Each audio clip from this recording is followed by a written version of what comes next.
श्री शिव महापुराण भाषा द्वितीय रुद्र संहिता 18वां अध्याय। यमदूतों से शिव गणों की वार्ता। ब्रह्मा जी ने कहा, हे नारद, जब यह विचार दीक्षित के पुत्र को मिला तो वो ग्रह त्याग कर कहीं दूर जाकर अपने भविष्य की चिंता करने लगा। कभी माता की ममता का स्मरण, कभी पिता की धर्मज्ञता और कभी अपनी मूर्खता पर पश्चाताप करने लगा। निदान भूख प्यास से पीड़ित संध्या का समय एक शिव मंदिर के पास जाकर बैठ गया, जहाँ शिवरात्रि के व्रत में शिव जी का पूजन हेतु सब परिवार समस्त सामग्रियों से युक्त होकर आया। जब वो सब प्रकार की शिव की पूजा कर चुके और घर से लाए हुए पकवान आदि उन पर चढ़ा चुके, तब भूख से पीड़ित यज्ञदत्त का पुत्र उसे कैसे ग्रहण करे। इसके लिए वो मंदिर की आड़ में छिपकर सब देखता रहा। जब वे लोग पकवान आदि चढ़ाकर किंचित विश्राम करने लगे तो उनकी आंखें में झपकी आते आते यज्ञदत्त का पुत्र धीरे से उठकर मंदिर में प्रवेश कर गया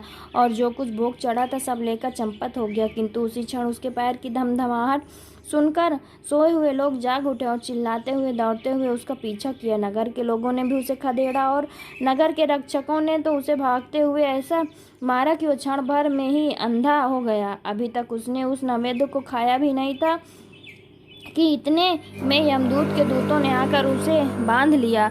परंतु ज्यों ही उसे ले जाना चाहते थे, दिव्य विमान पर बैठे हुए शूलधारी शिवजी के पार्षद भी उसे लेने के लिए वहां आ गए और बोले कि हे यमराज के गणों, अब इस परम धर्मात्मा ब्राह्मण को छोड़ दो, क्योंकि इसमें कोई पाप शेष नहीं रहा। यम के दूतों ने शिवजी के पार्षदों को नमस्कार कर कहा, नहीं, आप नहीं जानते, ये तो बड़ा पापी और अपने धर्म को नष्ट धर्म कर्म को नष्ट, कुल के आचार से हीन और अपने पिता का बड़ा शत्रु है।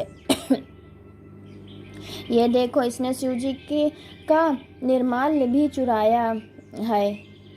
शिव निर्माल्य के भक्षक और उल्लंघन करने वालों को तो छूने से भी पाप लगता है, परंतु धर्म में जैसी जानकारी आप सबको है वैसी हम सबको नहीं है। तो यदि इसमें कुछ धर्म का लेस हो तो हमें भी सुनाइए।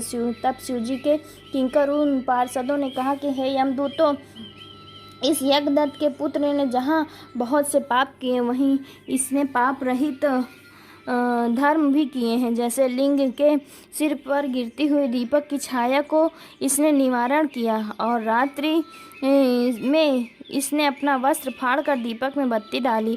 प्रसंगवश इसने शिव पुराण का श्रवण किया तथा ऐसे ही और भी कार्य किए। व्रत रहकर इसने शिव जी का पूजन किया और दर्शन किया। स्थिर चित्त से द्वार पर बैठा रहा, इस कारण यह अभी हमारे साथ शिवलोक को जाएगा और कुछ दिनों तक वहाँ रहेगा। फिर पाप रहित होकर यह कलिंग देश का राजा होगा, क्योंकि यह ब्राह्मण श्रेष्ठ निश्चय शिव का प्रिय है। तुम लोग प्रसन्न हो, अपने लोक को जाओ। ब्रह्मा जी कहते हैं कि ये सुनकर यम के दूत जहाँ से आए थे वहीं अपने लोक को चले गए। ये सब समाचार यम से कहा। यम ने भी हर्ष से उसकी बात स्वीकार की। फिर तो उन यमदूतों से छुड़ाया गया वो ब्राह्मण शिव गणों द्वारा शिवलोक को गया और वहाँ शिव पार्वती की सेवा से लौटकर कलिंग देश का राजा हुआ। वहाँ उसका नाम अरिंदम पड़ा। उसने अपने राज्य में शिव भक्ति का अच्छा प्रचार और प्रसार किया और शिव मंदिर में रत्नों के दीपक जलाते रहने से वो अलकापति हुआ। शिव जी की थोड़ी भी सेवा बहुत फलदायक हुई।